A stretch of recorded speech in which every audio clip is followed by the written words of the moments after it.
Você que tem percebido que sua vida está sem graça, parece que nada acontece, parece que quanto mais você deseja, parece que fica muito mais distante os seus sonhos. Por outro lado, uma vida muito pesada. Sabe aquela vida onde você carrega o mundo nas suas costas? Parece que tudo está sobre você. Porque nós podemos viver os dois extremos. Uma vida sem graça e uma vida pesada. Mas o Senhor nos convida a viver uma vida de equilíbrio. Então, se você tem sentido que a sua vida hoje não está equilibrada, essa palavra é para você. Bem-vinda à sua dose de dopamina diária. Comece seu dia da melhor forma. Olá, conquistadora! Seja muito bem-vinda à nossa dopamina de hoje. Eu quero te convidar a preparar o seu coração para uma palavra de direcionamento para o teu dia. Hoje nós vamos falar sobre a importância de ter uma vida equilibrada. Você está vivendo uma vida equilibrada? Essa foi a pergunta que o Senhor colocou no meu coração para compartilhar com você. Abra sua mente, fique atenta a tudo que vai ser compartilhado aqui, porque é resposta de Deus para você. Eu posso te pedir um favor? Compartilhe essa dopamina com suas amigas, mande para pelo menos 3, elas vão te agradecer. E se você ainda não curtiu esse vídeo, curte e já se inscreva neste canal para você não perder as nossas próximas dopaminas e os outros conteúdos que nós temos por aqui. Todos os dias de segunda a sexta-feira, a partir das 7 horas da manhã, nós temos as nossas dopaminas. Então já põe aí o lembrete para você não esquecer e não perder os nossos encontros aqui. É uma palavra que realmente vem logo no início do teu dia para já trazer um direcionamento, para ser literalmente um norte do que você deve viver naquele dia e como você pode se posicionar. E hoje o Senhor está te convidando a viver um dia, a viver esta semana, a viver este novo tempo, após essa palavra, com equilíbrio. Se você não tem vivido esse equilíbrio, o Senhor está te chamando hoje para viver uma vida equilibrada. Eu quero compartilhar alguns exemplos práticos para o teu dia e trazendo inspiração da própria palavra para que você entenda o que você deve fazer para alcançar uma vida equilibrada. Porque olha só o que diz lá em 2 Timóteo, no capítulo 1, no verso 7. Pois Deus não nos deu um espírito de covardia. Algumas versões vai falar espírito de medo. E Paulo continua dizendo, mas de poder, de amor e de equilíbrio. Então, o espírito que foi dado a nós por Deus é um espírito de poder, amor e equilíbrio. Então, sabe esse medo que você sente demais? Sabe essas preocupações? Sabe essa angústia, essa raiva? Tudo que é excessivo, que não está dentro dessa característica, não é o que Deus te deu. E se hoje você tem sentido isso na sua vida, você está vivendo fora do plano ideal, do plano perfeito de Deus para você. E hoje o Senhor está te convidando a ir para o eixo daquilo que Ele te formou para ser. Uma pessoa cheia de poder, uma pessoa cheia de amor e uma pessoa equilibrada, que sabe o que está fazendo, que sabe como se posicionar quando as circunstâncias elas são adversas, que sabe lidar com os problemas, mas que também sabe lidar com as emoções, porque a Bíblia ela traz pra gente essa direção. Nós precisamos ser equilibradas tanto para o bem quanto para as coisas difíceis que nós enfrentamos. Porque quando nós não somos equilibrados, nós podemos falar coisas que não deveríamos falar no momento da emoção. Sabe quando você está feliz demais e sai prometendo coisa para as pessoas? Você muitas vezes está falando sem equilíbrio. E depois você não é capaz de cumprir aquilo, isso torna um fardo para você. Mas por outro lado, no momento da raiva, quando você está passando por uma situação ruim, você também sai falando demais, aquilo gera problemas e brigas desnecessárias que poderiam ser evitadas. Mas quando você é uma pessoa equilibrada, você não deixa suas emoções nem boas nem ruins dominarem suas ações. Então se eu estou feliz demais, eu não vou sair prometendo coisa ou falando coisas desnecessárias ou para as pessoas erradas, porque eu sei para quem eu falo e o que eu falo e o momento que eu falo. Mas no momento da raiva também, eu não vou deixar com que eu desconte nas pessoas a raiva ou nas circunstâncias a minha raiva, o ódio que eu estou enfrentando ali. Então eu sei controlar as minhas ações, então eu evito problemas, brigas, confusões. Então você consegue entender que quando Deus nos chama para uma vida de equilíbrio, é para que a gente saiba dosar quando as coisas boas estão acontecendo e como nós lidamos com elas, mas também quando as coisas ruins estão acontecendo e como nós lidamos com elas. E aí que está o perigo. Porque quando nós não temos essa dose de equilíbrio, nós nos perdemos no meio do caminho. E o Senhor hoje Ele quer te fazer se encontrar. Encontrar você no meio do caminho dessa sua angústia ou dessa vida sem graça que você está vivendo e trazer direcionamento para que você passe a viver o plano dele e não o seu. E para isso eu quero trazer 2 exemplos que nós encontramos na palavra do Senhor. O primeiro exemplo nós vamos ver lá em Gênesis, no capítulo 15. Nós vamos falar de um homem que é muito conhecido e ele tem um título, que nós podemos considerar, nós cristãos, nós consideramos ele como nosso pai, que é o pai da fé. Abraão, um homem que foi chamado por Deus para sair de uma vida padrão, de uma vida comum, para viver o extraordinário. Se nós olharmos Abraão lá no capítulo 12 de Gênesis, ele tem um chamado especial de Deus, onde Deus fala: Abraão, sai da casa do seu pai, do meio da sua parentela e vá para um lugar onde eu te mostrarei. Quando Deus ele faz esse convite a Abraão, Deus está chamando ele a sair da zona de conforto, a sair do que era comum, a sair do que era padrão e viver algo novo. E essa palavra vai para você que está dizendo que sua vida está sem graça. O Senhor ele está te convidando a sair do comum, a sair da mesma coisa de sempre, a começar a se movimentar, porque Ele tem plano novo para você. Mas para que você viva o novo, você precisa se posicionar em movimento. Mesmo nas incertezas, você tem que confiar e dar passos de fé. Foi o que Abraão fez. Abraão, ele ouve esse chamado de Deus, mesmo não conhecendo Deus ainda de maneira tão profunda como ele passa a conhecer ao longo da sua jornada, ele decide confiar no chamado de Deus, ele decide confiar naquilo que Deus falou com ele. Então ele sai da sua vida comum e vai viver um plano de Deus, onde ele nem sabia no que daria, mas ele tinha a plena convicção que era algo bom. E ele saiu. Deus não falou para ele para onde ele iria, como seria. Deus não deu detalhes, mas o Senhor o convidou a se movimentar e ele se movimentou. O primeiro passo que você precisa fazer para ter uma vida mais em movimento, uma vida mais enérgica, uma vida com mais realizações, é dar o primeiro passo. Enquanto você continuar na sua zona de conforto, nada vai acontecer. Por outro lado, nesse passo que a gente dá, ao longo da jornada, as incertezas elas virão. E as incertezas vieram para Abraão. Abraão, ele chega no momento em que ele olha para as circunstâncias e ele fala: tá, Deus me prometeu coisas grandes, mas quando eu olho para a minha realidade, não estou vendo nada disso acontecer. Para ele, a vida ainda não tinha mudado. Para ele, as coisas ainda estavam iguais. E é isso que nós vamos ver agora no capítulo 15. Olha só o que está escrito. Depois dessas coisas, o Senhor falou a Abraão numa visão e disse: não tenha medo, Abraão. Eu sou o seu escudo, grande será a sua recompensa. E por que Deus fala isso a Abraão? Deus fala isso a ele porque ele chegou no meio do caminho, após sair da casa do seu pai, do meio da sua parentela, ir para onde Deus estava direcionando. E nesse meio do caminho, dessa jornada que ele estava vivendo, Abraão começou a olhar para a vida dele e pensar: poxa, mas olha como está a minha vida. Eu estou vivendo coisas, eu estou realizando coisas, mas eu ainda sinto que falta algo. Porque Abraão, ele não tinha filhos. Abraão, ele não tinha uma descendência. E isso fazia Abraão olhar para a vida dele e achar uma vida talvez sem sentido. Porque para ele não fazia sentido ter tantas coisas, realizar tantas coisas, conquistar tantas coisas e não ter para quem deixar. Porque Deus falou para ele que ele seria um homem próspero, um homem que teria multidões como sua geração, como a sua descendência, mas quando ele olhava para isso e olhava para a realidade, não era a mesma coisa. E é muitas vezes o que tem acontecido com você. Deus tem falado que vai fazer grandes coisas na sua vida, mas quando você olha o seu entorno, parece que nada está acontecendo. E aí você chega na posição de Abraão, como a gente vai ver agora no verso 2, quando ele responde ao Senhor e ele pergunta a Deus assim: ó soberano Senhor, que me darás se continuo sem filhos? E o herdeiro do que possuo é Eliezer de Damasco. Eliezer de Damasco era um servo dele.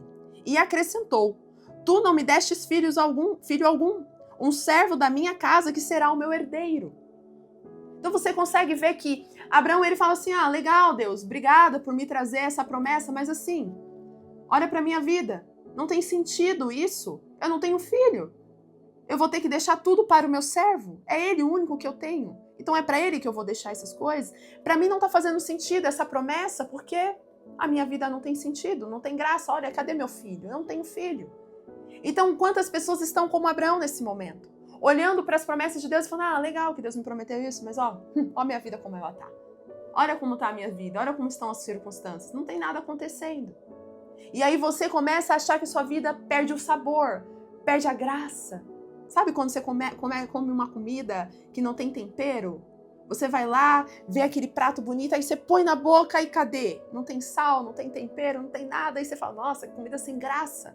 Muitas pessoas estão assim na vida. Elas estão vivendo, elas acordam, elas levantam, olham para a vida e ficam assim, tá, legal, o que eu vou fazer hoje? Trabalhar, cuidar das coisas aqui em casa, fazer as coisas para os filhos, é isso, a minha vida é essa coisinha aqui, essa rotina, essa mesma coisinha de sempre, e não tem sentido. Mas Deus está te chamando hoje a mudar a sua visão. Porque se nós vemos antes, o Senhor, ele começa falando para Abraão, Abraão, não tenha medo. Não tenha medo, porque eu sou o seu escudo.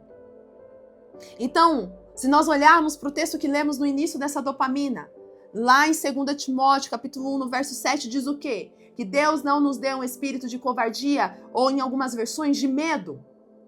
Então, se você tem vivido no medo, se você não tem agido porque você está com medo, você mesma está impedindo a ação de Deus na sua vida porque você não tem crido que Ele é o seu escudo. Então você não tem se movimentado, você não tem tido ações, você não tem dado o primeiro passo porque você está com medo. Mas talvez você seja como Abraão, você já deu o primeiro passo, mas as coisas não estão acontecendo. Mas aí volta a palavra do Senhor para te lembrar. Não tenha medo. Porque esse encontro de Deus com Abraão é para que Abraão se lembrasse que Deus estava com ele. Abraão se lembrasse que ele não estava sozinho, renovando a mesma aliança que foi feita no capítulo 12, quando ele chama Abraão para sair da casa do seu pai, do meio da sua parentela. E o Senhor, ele está fazendo isso com você hoje, com essa dopamina. Não tenha medo. As coisas não estão acontecendo na sua visão, mas no mundo espiritual as coisas estão acontecendo. Mas para Abraão as coisas não estavam acontecendo como ele queria. Sabe por quê? Porque ele ainda estava carregado pelo fardo ou pelo medo de fazer as coisas ou de olhar a vida dele e achar que aquilo que ele estava vivendo não ia ficar para ninguém. Porque ele pergunta para Deus, para quem que eu vou deixar tudo isso? Então as preocupações estavam no coração de Abraão ainda. Então enquanto o nosso coração não estiver descansado no Senhor, nós não podemos acessar os milagres e as bênçãos que Ele tem para nós. Porque você vive no medo, paralisada. E esse medo tem deixado você sempre na dúvida, como Abraão estava na dúvida. Mas o Senhor me prometeu, o Senhor tem falado, mas assim, a minha vida não está mostrando isso, Deus. Então Deus está te chamando hoje para deixar essa dúvida de lado. Porque enquanto você tiver dúvida, as coisas não vão acontecer. A dúvida, ela não pode morar no teu coração. Quando vier a dúvida, você tem que se lembrar da promessa. Quando vier a dúvida, você tem que confiar na palavra de Deus. Porque é a palavra de Deus que vai te dar força. Mas sabe o que acontece quando vem a dúvida? A gente começa a agir pelas emoções. E aí se você vai no capítulo 16, eu não vou ler, mas você pode olhar na sua Bíblia depois, o que acontece? No meio dessa dúvida de Abraão, no meio da dúvida de Sara, eles dois ali começam a ficar pensando nessa possibilidade do filho. Então Sara, que na verdade na época era chamada de Sarai, ela tem uma decisão no meio da emoção. Deite-se com a minha serva Agar e tenha um filho com ela. E o que isso gera? Ismael, um filho que não era o plano de Deus. Um filho que foi gerado pela ansiedade, pela emoção que não estava equilibrada. Quando nós não temos algo equilibrado no Senhor, a nossa fé não está no Senhor. Quando as dúvidas elas vêm no meio do nosso caminho e a gente não elimina a dúvida, a gente começa a viver desequilibrado. Uma hora a gente crê, uma hora a gente não crê, uma hora a gente tem fé, outra hora a gente não tem. E isso faz você tomar decisões sem direcionamento. E Sarai fez isso. Ela falou, deite-se com a minha serva.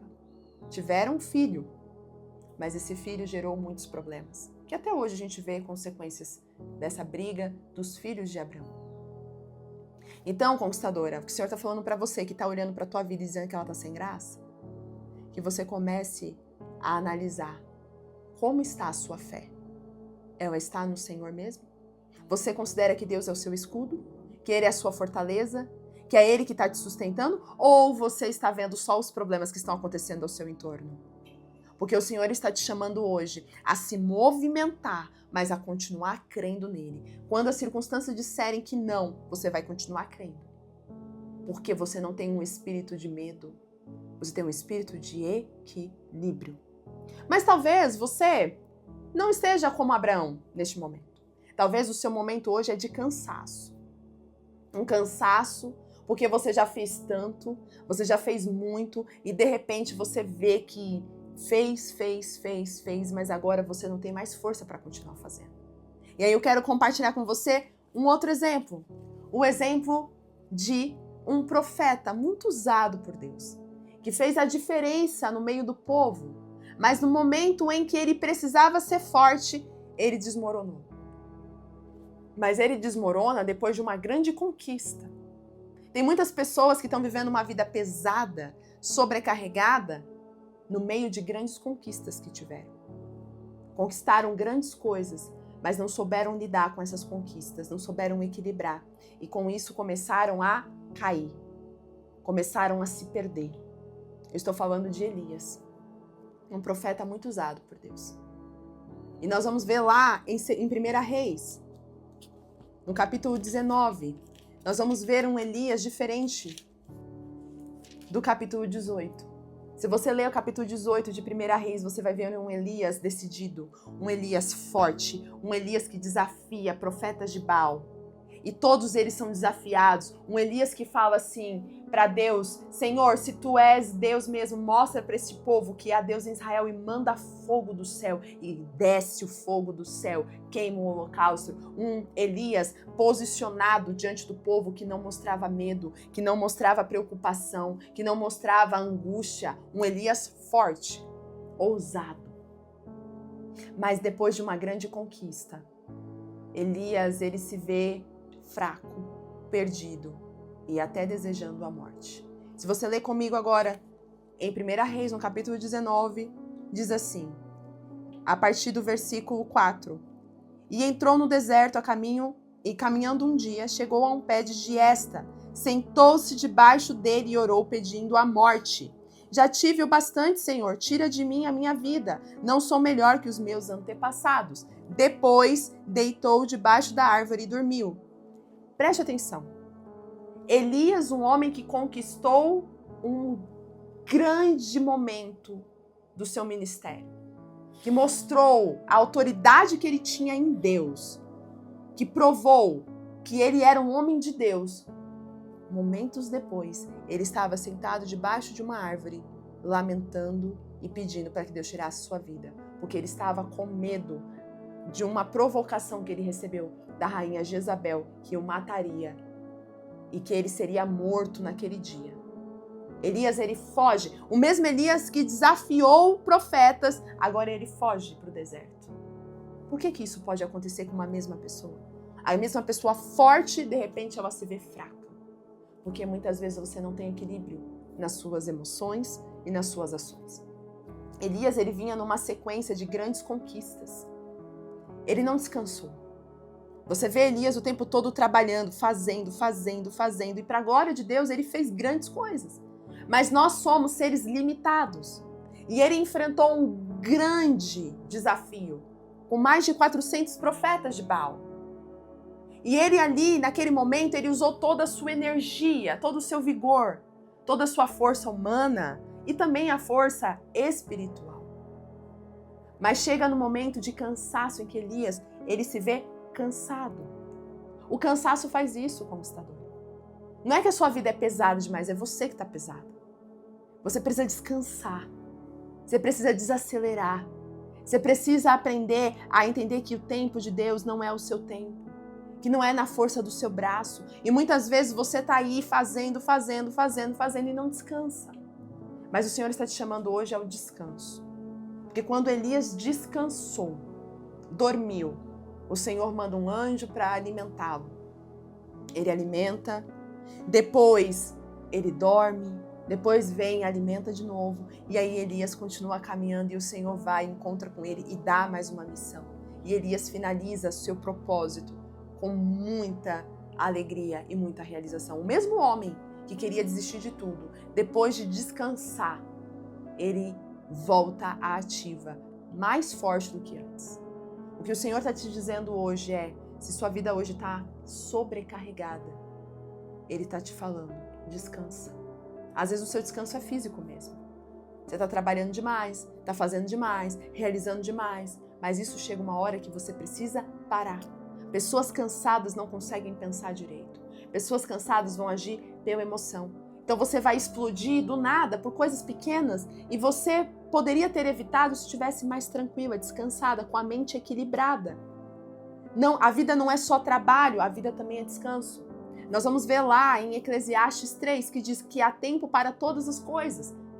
Há tempo para tudo, conquistadora. Há tempo de trabalhar, mas há tempo também de descansar. Há tempo de fazer, mas há tempo de apenas desfrutar. Você que está vivendo essa vida de só fazer, você está indo contra os princípios da palavra de Deus. Não ter uma vida equilibrada faz você viver uma vida sobrecarregada. Então essa vida está se tornando aquela comida com muito sal. Quando você vai comer algo que você põe na boca e tem sal demais, você nem consegue engolir, você quer beber água porque aquilo te resseca, aquilo pesa. E essa sua vida está se tornando pesada por conta disso. Porque você não está descansando. E quando eu falo você, eu me incluo nisso também. Porque muitas vezes nós somos muito ativos, quando deveríamos ser mais calmos e analisar mais as nossas ações. Elias, ele teve um momento de emoção aqui. Ele correu para o deserto, ele fugiu, ao invés de buscar primeiro a presença de Deus, de pedir um direcionamento. Mas Elias, ele foge, ele se esconde, ele deita, ele dorme e ele pede para que morra, porque a emoção faz isso. No meio da sua emoção, não pense que você que está cansada, sobrecarregada, você não tem mais força, porque você tem. Você só precisa de descanso. E Jesus mesmo fala: vinde a mim todos vocês que estão cansados, sobrecarregados, e eu lhes darei o descanso. Às vezes o seu descanso é um descanso da alma, mas o Senhor, ele não pode te oferecer esse descanso se você não permitir. Então hoje o Senhor está te chamando para uma vida de equilíbrio. Uma vida que você tenha ação, mas você saiba também a hora de parar. E uma vida que você não fique paralisada demais e que você não fique lamentando o que você não tem e comece a crer que o Senhor vai fazer. Então, se você hoje enxerga que sua vida está sem graça, que nem Abraão fala, mas eu não tenho filhos, como isso vai acontecer? Se você olha para a sua vida sem graça, como Abraão estava olhando naquele momento, lembre-se que o Senhor é teu escudo, que Ele está contigo, que Ele faz a obra, você só precisa descansar. Não deixe com que essa visão do sem graça da sua vida faça você tomar iniciativas pela ansiedade. Crie soluções pela ansiedade, como foi o caso de Abraão e Sara. Mas ao mesmo tempo, se você está sendo aquela pessoa que está fazendo demais, mas você está se sentindo cansado, o Senhor está falando, para um pouco, descansa. Não adianta você ficar fazendo. É o momento de descansar, porque senão a sua vida vai ser pesada. Aquela vida cheia de coisa, mas que no final não traz resultado nenhum. Então hoje o Senhor te chama para uma vida de equilíbrio. Não se esqueça que o espírito que o Senhor te deu não é espírito de medo, mas é um espírito de poder, de amor e equilíbrio. Seja uma mulher equilibrada, seja uma conquistadora equilibrada. E se você entendeu essa palavra, põe em prática hoje. Analise quais são os passos que você precisa dar, como Abraão teve que dar. Mas analise também quais são os momentos que você precisa parar, como nós vimos no caso de Elias, que precisou parar. É hora de você ter equilíbrio. Tem momentos de ação, mas tem momentos que você vai precisar parar. Então analise e viva a sua vida em equilíbrio. Que Deus abençoe você, que você possa ser edificada com essa palavra. E amanhã, volte aqui novamente a partir das 7 horas da manhã para você não perder a próxima dopamina. E se você não curte esse vídeo, curte, compartilhe com outras pessoas e se inscreva no nosso canal. Um grande beijo e até a próxima dopamina. Tchau, tchau!